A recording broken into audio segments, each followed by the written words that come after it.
guys, welcome back to another video. So today we are working on my tablet and we are working in Clipsio Paint today. So I wanted to do a little bit of testing of doing some inking digitally and I wanted to try this particular brush out, but I end up not really liking it too much. I do not know how to control it. So as you can see, I'm going to do some demos right here of just how the ink kind of behaves for the most part. So it kind of leaves like ink blobs here and there, and it can go thick and thin, which is totally great. But the ink blobbing effect, where it kind of happens every so often alongside with it gets thicker and thinner depending if you do curves and stuff. So it was just hard for me to fully grasp on how to use it properly. So I wanted to let you guys know in advance that we will be switching brushes quite shortly into the first drawing. So starting off with a new canvas, I am also going to be pulling out my phone so we can do some random Genshin characters since it's been a little bit since I've done it. So I have pretty much every Genshin character that's been released officially, I guess, and I have them all on the wheel, and right now we have Charlotte who has been picked. So Charlotte is a character from Genshin Impact and they're from the like the region of Fontaine. And to be honest, I always love drawing her. She's very fun and kind of has like a cute personality that's kind of like upbeat. She's kind of like a reporter, journalist. I guess it's like a journalist or reporter, news. She works for like the newspaper, I guess is how I'm going to describe her. But I do like her personality and stuff. So she's very high energy to me. So that's how I'm going to draw her. In terms of like the sketching brush that I'm using today, I believe it's called like the lineart pencil or lineart brush. I'll make sure to link them all in the description if you're ever interested. So even though it's called like the lineart brush, it's kind of been my most favorite kind of sketching pencil as of recently for Clipsio Paint. I don't really know why. Sometimes I use the Froggy pencil, sometimes I use the Right Boru pen. I kind of switch it up every so often. But right now I'm liking this pencil quite a bit. And the reason why I wanted to do some inking today was that I was doing some stuff like out and about and I brought my iPad with me, and I think a lot of you guys know my disdain towards line art in general.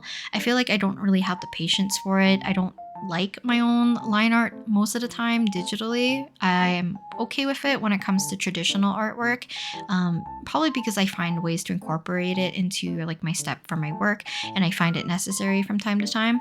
But often when I work digitally, I tend to do a more cleaner sketch and then we can go and add colors and then render afterwards, so it doesn't feel like I'm coloring things in a coloring book per se. And another reason why I think it's like maybe I don't really like doing line art is the fact that me putting so much energy into my sketch and then having to redo it, like basically draw it over again with cleaner lines. I don't know if I have the patience for it, so maybe it's just me not having enough patience that I want to quit doing line art so quickly. But in this case, I also found myself that I tend to sketch more messily and not very precise whenever I have to do line art, which might also contribute to the fact that why I find line art so annoying is the fact that I have to figure out things more on the fly rather than following what my sketch already has. And even though that sometimes works out for me and I do spend more time doing the line art and fleshing out details and values if I need to, line weight variation and all that, usually during like the line art process, I definitely think maybe it'll make it easier if I actually had my sketch closer to whatever I want it to look like. So for today's first drawing, which is Charlotte, I end up drawing her and sketching her pretty okay. Like I could tell what it was what I wanted where. So I think I had a little bit of an easier time and a more enjoyable time doing her line art and inking and stuff compared to the next two. So don't get too comfy with the current eyes or the line art that you're going to be seeing for I think the next few minutes or so, because I will be scrapping it. But I wanted to show you guys the process of me using this pen because I was struggling a lot. So you can see me kind of figuring out how to use the brush and whether or not I wanted to start the line in a certain way, or do I need to like, how do I explain this? Sometimes when I do like downward strokes, I get thin lines to thick lines, and then sometimes when I go the opposite, I get like, thick lines to thin lines. So for me, it was still hard for I guess like predicting how the line was going to show up. I do really like just like the general texture and feel of the pen, but the ink blobbing and unpredictability is a little bit hard for me to grasp. So I struggle a lot, especially like filling in darker areas. You can really see the blotching or blotting of the ink when you go back and forth or do curves. So it was just kind of harder for me to understand whether or not I wanted to use this pen in the future for inking. So I think I switched over to a different pen to do the blacks right here and then continue to fill the rest of it with the other pen. But then I get really frustrated. So even though I started to ink her face and like a little bit of her hat, I end up scrapping it and we are going to switch over to a different brush. So when I was like switching brushes, I did not have a brush in mind that I wanted to switch to. So I'm gonna kind of kick this into time lapse and you can see me going through and scribbling a little bit to kind of check whether or not I like the general gist of a certain brush or a pen, because there's definitely some that have a very similar property of having thicker lines versus thinner lines, the blotching. Some of them have like not tapered lines, some of them had very like thick black kind of lines versus some of them were more faded. So I went through a lot of different ones, but I decided to just go back to a particular brush that I've used in the past for I think it's somewhat recent session where I drew, I think it was Ike Eveland, I want to say, I think. If not, it was the Honkai Star Rail characters. I don't really remember which session it was, but this one is the Fugo pencil, I believe. And I really like this one for sketching as well, but I found myself liking it for inking like this particular piece, and I'll use it for the next one as well. So even though I keep trying out new inking brushes digitally, and I feel like I have a preference, I tend to pick a lot of brushes that don't fit my preference for some reason. I don't know if it's just because I want to give it a try and maybe I'll like it eventually and I'll make it work. But this particular pen fits a lot of the criteria that I tend to like. I tend to like anything that you can kind of build up like value a little bit, similar to a pencil or a ballpoint pen, but it still has like a nice quality of being able to stand alone. So it doesn't require me to go back and forth too many times to get a nice dark rich line, versus like, let's say if you have a very soft pencil, you're going to have to take a lot to even build it up to a substantial value, I guess, versus something that's like very airy. And then the other thing I like is that this one doesn't taper too much, so I'm not going to be too bothered with making like super thin lines to do like, I don't know, super detailed work in a sense. So in the future, I'm going to look for brushes similar to this, because even though I know this is a pencil, I am doing my line art with it, and I think just the look of it with like black as the color alongside with doing like line work and hatching and all this stuff kind of makes it look like it's kind of inked in a way, but it's a little bit slow for me to work like this. As I'm like working, I do go back and forth with like doing the lines, and then we'll kind of darken up certain corners and stuff to give more line weight variation. Sometimes I do a little bit of hatching here and there. I did it for the eyes, her blush, a little bit of the nose alongside with the hair, just to give it a little bit of texture. And I've been saying in the past that I want to do more kind of like ink study, or maybe I'll like look up some manga panels and stuff and figure out how they do it, and kind of like explore how other artists tend to do like filling black areas or doing hatching, or where do they do their line weight variation, because maybe it's my preference of like older mangas where they weren't done with like digital tools. I feel like a lot of people who did like comics and stuff know how to use like a G pen or like the Maru pen or whatever it's called, and they're able to do the thick and thin lines quite easily. But I don't think I have like a full grasp of it, so it's something I would like to kind of like dabble more into, or like do more research into, so that I can find a inking or lining style that would fit for me. I kind of forgot to say why exactly I'm trying to do more like inking and lining, besides the fact that like it is Inktober season, I guess. So a lot of people are doing like inking or like playing around with pen or just daily drawing in general. I do love seeing people do traditional inking, so I definitely feel more inspired to do so. And I've been doing much more simpler drawings in my sketchbook for Inktober because I don't want to be too pressured. So every so often, I do feel a little bit more inspired and compelled to do some more detailed work, I guess. But kind of like for the long run, my goal is to find a style that feels comfortable alongside with a brush that I can rely on so that I can do kind of like mini comics or not cartoons per se. I guess it's like comic strips almost for my OCs and just do like maybe like a weekly thing or something or like a monthly thing where I can just doodle them and draw them and have them kind of like consistently look a certain way that kind of works with color. So I'm gonna play around with it a lot more when I have more time. But right now I'm still like experimenting and seeing whether or not I want to do it on Clip Studio Paint or on Procreate or what have you, I guess. But I think like with the darker areas for Charlotte's outfit, so let's say like the brim of her hat, some of the ribbons, her camera, she does have like belt kind of like overall-ish straps as well. So I made them black and did some hatching. And I definitely think it kind of contributes more of that ink look overall compared to the other ones that you're gonna see today because the other ones are more representative, I think, of like a simpler style that will make it easier for me to probably keep up with if I do end up using this particular brush or method for inking in the future. But I'm gonna still leave like everything up in the air because I'm not gonna commit into anything as I'm not really gonna be starting quite soon anyways. It's just fun to play around and see what could potentially be a look that I want to do for like future OC little comic strips and stuff. But I think that's it in terms of talking about the particular brush that I'm using, which is the Fugo pencil. Um, I just had a fun time using it. I just love this pen a lot in terms of just like sketching as well. I think the previous time that I used it, it was for a sketching video rather than doing line art, like I mentioned. Oh, right. I sped up this footage because I don't really like the end result and I didn't end up doing this for the rest of the drawings anyways. So I put a kind of like soft muted pinkish purple color, almost grayish, and did some highlights to give a little bit of shading and just context of a little bit of like highlights and lighting and stuff. But I didn't really like how it turned out, so I will kind of scrap it. My plan was to do more of like shading and shadows, like kind of more appropriately and do like cell shading basically. But I don't know if it's because I didn't like it right off the bat that I did not want to spend more time on it.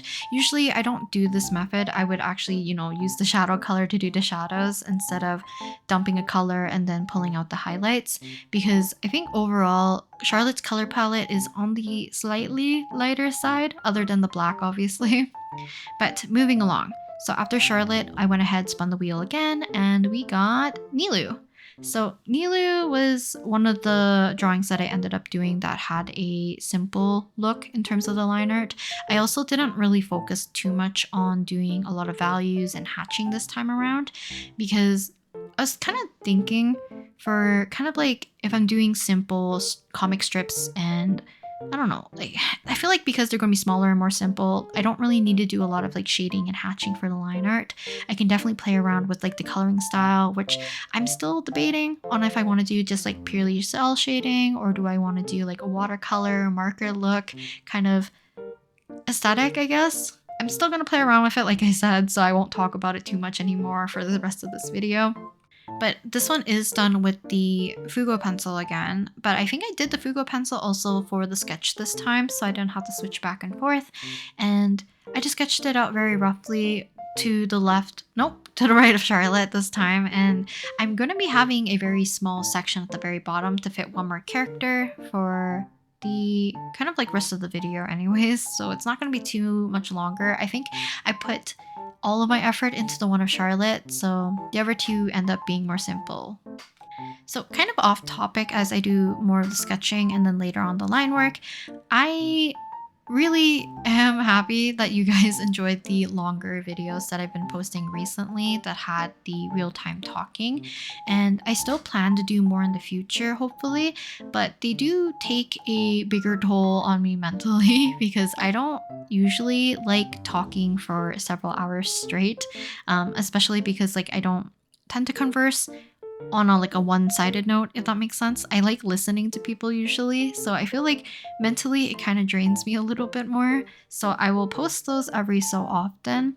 And kind of like in an opposite direction, but similar format video, the start to finish videos I will also get back into eventually as well. Those ones are a little bit easier for me to film and record because I tend to listen to music or put videos into the background to keep my brain not feeling numb.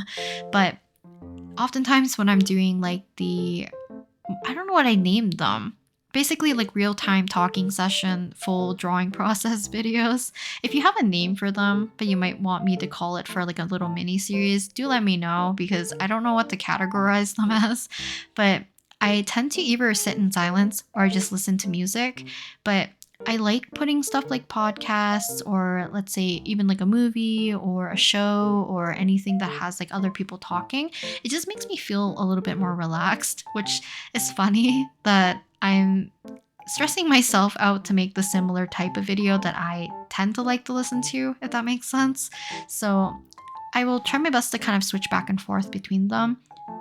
But other than like alcohol markers, if you have another medium, most likely traditional. I'll do one digitally probably every so often as well, but I tend to like to cut those ones down. But if I can do like a shorter session, maybe I will do a one digitally on the iPad on Procreate probably. But if you have any traditional mediums, let's say colored pencils or graphite, I'm trying to think what other mediums I even do that I can feasibly do for a longer draw with me with real time talking. I think it's just those four, maybe. So graphite, alcohol markers, watercolor, and colored pencils would probably be the best, unless I do like inking or something more specific. But alcohol markers, I think, works the best. It's quite vibrant, easy to see, and I don't know, the sound, I guess, comes off a little bit better compared to some of the other mediums. But I would love to do one for graphite as well. I think someone did suggest because I did ask in a previous video what kind of like longer session type of video you guys want me to make where I'm kind of explaining a little bit more of my process, and I think that kind of format would work the best for that type of video. So I'll definitely do that and consider those for the future. But I'm trying to think what else is there I had to talk about. Oh, right, Inktober. So I don't know how Inktober is going for you guys. So far, Inktober's been going quite smoothly, and I think it's been quite easy because I kept everything kind of simple and I picked everything kind of in advance as well. But I wanted to ask whether or not you guys want different types of video for Mondays. Like, obviously, my sketchbook video as usual, but would it be too much to have Inktober for the remaining? I think it's like, is it 3 or 4 Mondays that we have left in October? But yeah, I don't know. Because I can film obviously the process of some of the Inktober days that I have lined up. I'll just make sure to record them in advance and do a compilation of all the footage on like for a Monday's video basically. Or I can do kind of just like a tour of my Inktober pieces at the very end of October near Halloween. But I guess before I finish that kind of train of thought and all that, let's go ahead and select our last character that we're going to be sketching out today, which happens to be Kokomi. So all girls today and progressively getting weaker and weaker with my inking. So same thing, I'm inking with the Fugo pencil, and then later on I actually switch pens to something else. I think it's called the Soy Pen 2. And like I said, I'll link everything in the description if you're interested in any of the brushes that I'm using today. And back to what I was talking about before. I can either do, I guess, like filming a bunch of my Inktober's every so often, like whenever I have time to sit down and film it, or I can do a completely separate video like all together, like away from my Inktober, so that you have something else to look at instead of the same color combination over and over for the next few Mondays. So let me know if you have a preference or a medium that you want to see me use in my sketchbook as well. I don't know. I've been having a lot of fun in my sketchbook recently, and I mentioned that in a previous video that I didn't know whether or not me having more fun in my sketchbooks due to the fact that either con prep's over or I'm drawing my OCs a lot more, or I guess like changing up of mediums. Or the last thing I guess would be the fact that the sketchbook is more smaller with a thicker paper. Maybe I was getting too tired of using the same notebook paper of my own sketchbooks or notebooks over and over again, where it felt like a never ending sketchbook, even though I started and stopped every so often, anyways. But exciting news, I guess technically for me, maybe for you in the future, is that I bought new sketchbooks recently from an artist that I really, really love their work. So I'm excited to use it. And I think I bought two, so I might alternate or I'm gonna try to figure it out. So I'm either gonna stick my own notebook in between each sketchbook that I bought from a different artist, I guess. So like the current sketchbook I have is from Pearly, and then I would use my own next time. And then once I finish that one, I will switch to a different artist's sketchbook. And maybe that way I can kind of keep up with not feeling so burnt out, because I think I went 3 sketchbooks in a row basically of my own notebooks, and I don't know if it made me feel like it was the same notebook every time. So I felt like I was just doing so many repetitive things. I didn't like how some of the mediums worked anymore, and I was getting frustrated. So luckily, me switching sketchbooks, I think, did help me at least revitalize a little bit of my sketchbook drawing habit. And funnily enough, we're gonna see how October goes. But once October, or I guess like Inktober, finishes off for I guess like the 31 days, I will have basically 15 spreads done because I am doing them in my current sketchbook. And I did do a bunch of drawings outside of it as well. So we might have a sketchbook tour closer to November, which will be great and probably one of the shortest times I've ever spent on a sketchbook. So yeah, and just trying my best to keep up with the energy that I have currently for my sketchbook because I've been really enjoying it. And like I said, I don't know if it's because I'm drawing my OCs a lot more and just having fun with maybe some of the mediums and stuff. But I'll definitely take a few of the things like I've learned from my current sketchbook to the next one. But we're basically at the end of the video. So here's the close-up of, or I guess like the overview of the 3 drawings we did today. Kokomi looks so derped and so quickly done, but I do like that pen. So it's similar to the previous pen that I was using, but it's a little bit less aggressive with the ink blobbing. So I might have an easier time using that in the future compared to the previous one. So I'll definitely play around with some more inking pens in the future and maybe share a few with you guys once again. But hopefully you enjoyed today's video, and I'll talk to you guys next time in the next video. Bye!